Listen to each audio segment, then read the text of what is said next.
અંકલેશ્વરમાં વિવિધ ચર્ચોમાં નાતાલ પર્વની ધામધૂમથી ઉજવણી કરાઈ હતી। અંકલેશ્વરમાં વસતા હજારો ખ્રિસ્તી સમાજના લોકો દ્વારા ઈસુના જન્મદિવસની ઉજવણી કરાઈ હતી। નાતાલ પૂર્વે ચર્ચને રોશનીથી શણગારવામાં આવ્યા હતા।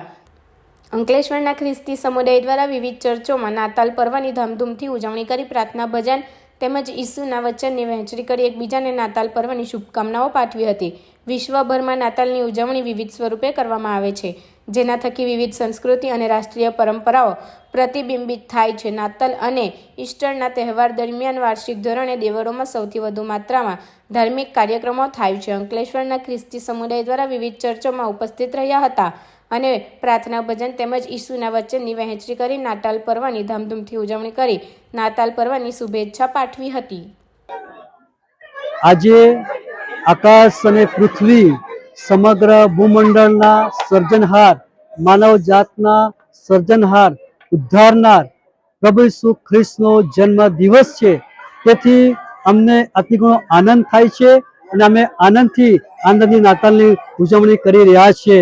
આપના માધ્યમ દ્વારા દર્શક મિત્રોને CNI અંકલેશ્વર મંડળી તરફથી ખૂબ ખૂબ શુભેચ્છાઓ છે કે પ્રભુ ઈસુ ખ્રિસ્ત તમ સર્વને પ્રેમ, આનંદ, શાંતિ અને અનેકવિધ આશીર્વાદોથી ભરી દે અને આપના માધ્યમથી આપના દર્શક મિત્રોને આ 2024મી નાતાલનો સંદેશ છે કે પ્રભુ ઈસુ ખ્રિસ્ત 2024 વર્ષ પહેલા આ પૃથ્વી ઉપર સમગ્ર પાપી માનવ જાતને માટે આવ્યા અને જે કોઈ વ્યક્તિ તેના પર વિશ્વાસ કરે છે, જે કોઈ વ્યક્તિની ખોજ કરે છે, જે કોઈ વ્યક્તિ તેની સાથે સંબંધમાં આવે છે, જે કોઈ વ્યક્તિ તેની સાથેના શિષ્યપણાના સંબંધમાં આવે છે, એના બધા જ પ્રશ્નો, ચિંતા, મૂંઝવણો લઈ લે છે, આશીષ આપે છે, સાજાપણું આપે છે, સફળતા આપે છે, તંદુરસ્તી આપે છે, બધું જ આપે છે। માટે આજે મારું આહ્વાન છે 2024મી નાતાલનું તમને મેસેજ છે કે તમે પ્રભુ ઈસુ ખ્રિસ્ત પર વિશ્વાસ કરો, પ્રભુ ઈસુ ખ્રિસ્તની શોધ કરો, એ જ અમારો સંદેશ છે।